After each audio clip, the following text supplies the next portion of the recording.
dibom di mobilnya lagi dalam perjalanan dakwah. Sering kemari berapa kali, selalu ke tempatnya Habib Lutfi bin Yahya. Syekh Adnan cerita, dulu ada orang Suriah namanya Abu Adib. Abu Adib dapat rezeki berangkat ke Madinah. Udah kerja, nabung ke Madinah, ngajak 4 orang. Ibu, istri, dan 2 saudarinya, perempuan dua-duanya. Dia laki-laki sendiri, dia berangkat ke Mekah dan ke Madinah. Selesai umrah, dia ke Madinah ziarah Nabi. Sampai di Madinah ada musibah. Apa musibahnya? Tasnya hilang. Tuh tas isinya duit. Buat dia selamat di situ, dia hidup dari situ, makan tuh udah siapin duitnya dari situ. Hilang. Cari ke sana kemari, ke barat, ke timur, utara, selatan, nyari nggak ada tuh tasnya. Ya Allah, gimana nih? Ya Allah, duit nggak megang, hilang semuanya. Bagaimana? Dia keingetan dawuhnya para ulama yang mengatakan bahwasanya kalau idza daqat bikal ahwalu yawman fa'akthir fi salati ala Muhammad. Kalau seandainya kondisimu lagi sulit, maka perbanyaklah baca salawat kepada Nabi Muhammad sallallahu alaihi wasallam. Dia keingetan tuh, waduh sekarang saya lagi sulit, keliling-keliling hotel, jalanan, gak ketemu tuh tas. Dia keingetan bahwa kalau dalam kondisi sulit, perbanyak aja baca sholawat. Perbanyak aja baca sholawat. Baca sholawat itu luar biasa. Siapa orang sholawat 1 kali, Allah sholawat 10 kali. Siapa orang sholawat 10 kali, Allah sholawat 100. Siapa orang sholawat 100, Allah sholawat 1000 kepada dia. Siapa orang sholawat 1000, hurrima jasaduhu minan nar, maka diharamkan jasadnya masuk ke dalam neraka. Orang sholawat 1 hari 1000 kali bisa istiqamah, maka gampang kok 1000. Dulu kiai-kiai dulu tuh kalau ditanya gimana santri-santri, ini santri pada malas. Kenapa? Masa baca tahlil sehari cuma bisa 5000 kali. Dulu gitu dianggap malas tuh. Kita 15 kali aja jarang. Ini 5000 rutin tiap hari dibilang malas. Kata siapa tuh di Jawa Tengah ada kiai, wah kalian pada jadi orang bangkrut semuanya, bangkrut. Kenapa? Kata yang lain tanya kenapa? Ini nggak bisa baca tahlil cuma 5000 doang, baca la ilaha illallahnya setiap hari. Malu di hadapan Allah cuma baca 5000. Nah ini selawat 1000 kali azim, punya pengaruh yang luar biasa. Kalau kita udah dawamkan tuh, kita nggak bakal bisa lewat, nggak bakal bisa kita lepas nih. Seperti hutang nanti. Kalau orang udah banyak selawat sama Nabi, dia bakal dekat sama Nabi, bakal dikenal sama Nabi, dikenal. Nah, orang ini datang ke Ar-Raudhah Asy-Syarifah, datang ke antara makam Nabi dan mimbarnya. Di situ adalah tempat turunnya wahyu Allah. Di situ adalah kata Nabi sebagai raudhah min riyadil jannah, taman surga yang ada di bumi. Akhirnya itu orang datang ke situ bacain sholawat dengan niat supaya nih masalah yang dia lagi hadapin bisa dapat jalan keluar. Kesian ibunya, bininya, saudarinya 2. Dia pikir bagaimana, udah dia datang situ dia bacain sholawat aja. Allahumma sholli ala Muhammad wa ali Muhammad, Allahumma sholli ala sayyidina Muhammad wa ali sayyidina Muhammad, Allahumma sholli ala sayyidina Muhammad wa ali sayyidina Muhammad. Begitu. Sehingga karena dia dari tadi tuh nyari ke sono kemari, rupanya capek dia. Lagi baca sholawat sambil nyender begitu. Ini yang cerita Mufti Damaskus nih, Syekh Adnan Al-Afyuni. Sambil dia senderan gitu ya, akhirnya ketiduran dia dalam sedang membaca sholawat. Dalam tidurnya Allah takdirkan dia berjumpa dengan junjungan kita baginda Nabi Muhammad sallallahu alaihi wasallam. Dan orang kalau dia ngelihat Nabi sebagaimana beliau sabdakan, man ra'ani fil manam faqad ra'ani fa inna syaitana la yatamatsalu bi. Siapa orang lihat aku di dalam tidurnya, dalam mimpinya, sungguh dia telah melihatku. Karena yang namanya syaitan atau jin tidak mampu menyerupai para nabi, apalagi Nabi Muhammad SAW. Nabi bilang, ya Aba Adib, wahai Aba Adib, ya Rasulullah, tamu antum, ana tamu antum, ana gharib, anda datang dari jauh, nggak kenal orang, siapa-siapa di sini nggak tahu.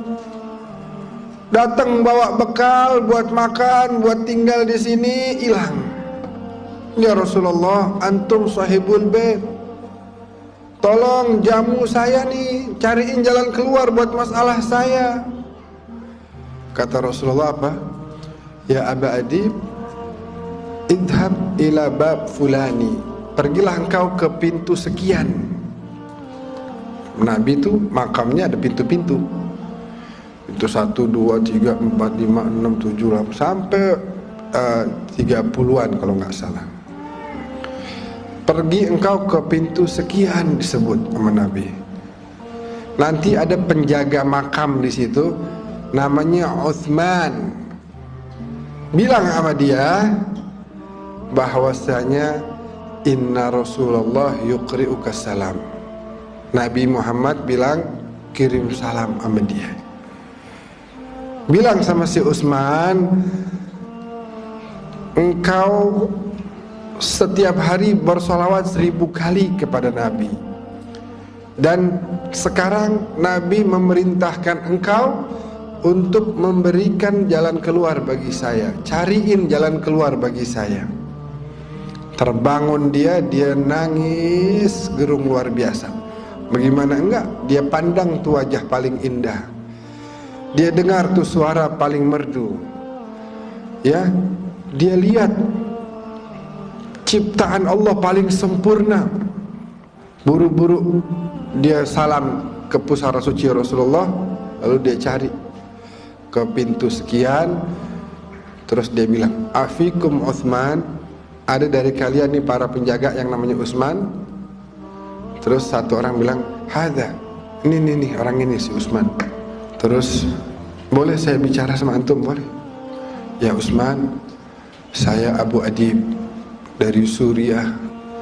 Baru aja saya dalam mimpi melihat Rasulullah dan Rasulullah mengirim salam buat antum. Rasulullah bilang sholawat antum yang 1000 kali tiap hari beliau terima. Dan Rasulullah perintahkan antum untuk mencarikan jalan keluar untuk saya. Itu yang namanya Utsman nangis-nangis. Terus dia bilang, sini, kita ngobrol di kantor saya. Coba cerita gimana? Diceritain lagi. Ya Utsman, saya Abu Adib dari Suriah. Barusan mimpi ketemu Nabi, Nabi kirim salam sama antum. Nabi bilang sholawat yang 1000 Nabi terima. Dan Nabi minta sekarang antum carikan jalan keluar bagi saya. Antum ke rumah ana? Ayo antum ke rumah ana. Di mobil ditanya lagi, gimana ceritanya? Wahai Utsman, ana Abu Adib dari Suriah. Ini 3 kali udah nanya nih. Saya mimpi ketemu Rasulullah kirim salam sama antum. Nabi bilang sholawat antum yang 1000 udah beliau terima. Nabi minta antum carikan jalan keluar buat saya. Sampai di rumahnya disiapin makan. Sebelum makan ditanya lagi gimana ceritanya. Diceritain lagi. Selesai makan ditanya lagi. Lagi minum teh ditanya lagi. Akhirnya kata si Abu Adib, udah dah, capek juga nih. Ente percaya apa enggak sih? Tadi ada cerita udah berkali-kali. Gini aja deh, ente kalau mau percaya ahlan wa sahlan, silakan carikan jalan keluar. Tapi kalau ente nggak percaya, izinkan anak pulang aja. Mungkin ente anggap anak ini bohong, tapi emang begitu. Anak mimpi tadi begitu, apa adanya anak sampaikan. Kata si Utsman, laqad saddaqtuka min marratil ula. dari pertama kali engkau cerita aku udah percaya. Tapi ucapanmu Rasulullah kirim salam kepadaku itu ingin aku dengar lagi, aku dengar lagi, aku dengar lagi, saking aku senangnya. Tiap dengar kabar dapat ucapan Rasulullah yuqri'uka salam. Aduh, Rasulullah kirim salam, bagaimana hati saya nggak mau seneng. Ibu-ibu sekarang dibilangin Rasulullah kirim salam, waduh indah banget, jaminan sorga udah. Rasulullah kirim salam, iya kan? Bayangin Rasulullah kirim salam, assalamualaikum, assalamualaikum warahmatullahi wabarakatuh. Doa dari Nabi pasti diijabah oleh Allah Subhanahu wa taala. Kata si Utsman, anu udah percaya sama antum dari mulai antum cerita yang pertama kali. Tapi anu pengen dengar lagi, pengen dengar lagi. Tuh indah apa enggak Ibu? Indah kan? Katanya si Utsman akhirnya, sekarang semua keperluanmu aku yang tanggung.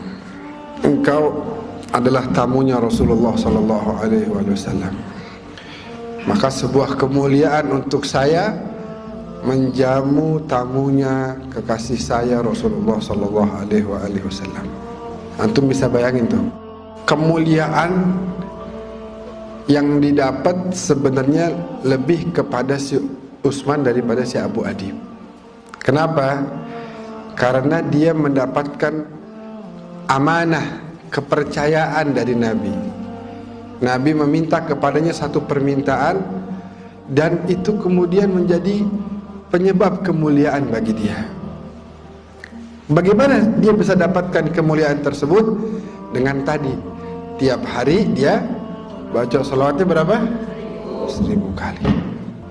Abu Adib membaca beberapa kali, kemudian Allah berikan jalan keluar atas masalah yang sedang menimpa dirinya. Jadi kalau kita mau melazimkan itu, mendawamkan itu, maka akan terasa begitu banyak perubahan-perubahan yang terjadi dalam diri kita. Baik itu yang sifatnya zahir, rezeki kita, kesehatan kita, perjalanan usaha kita, bisnis kita, semuanya akan mendapatkan kemudahan demi kemudahan. Ataupun batin kita, karena dengan salawat Nabi tinggal di hati kita, maka Nabi gak akan pernah bersatu dengan yang namanya rijis. Kotoran-kotoran akan hilang dari hati kita. Kenapa? Karena Allah tidak mungkin menyatukan Nabi dengan kotoran. Kalau sudah Nabi tinggal, berada, menetap di hati kita, itu yang namanya sifat hasud, yang namanya iri, dengki, dan lain sebagainya akan hilang. Yang akan menetap di hati kita adalah cahaya dari junjungan kita baginda Nabi Muhammad sallallahu alaihi wasallam. Amin ya rabbal alamin.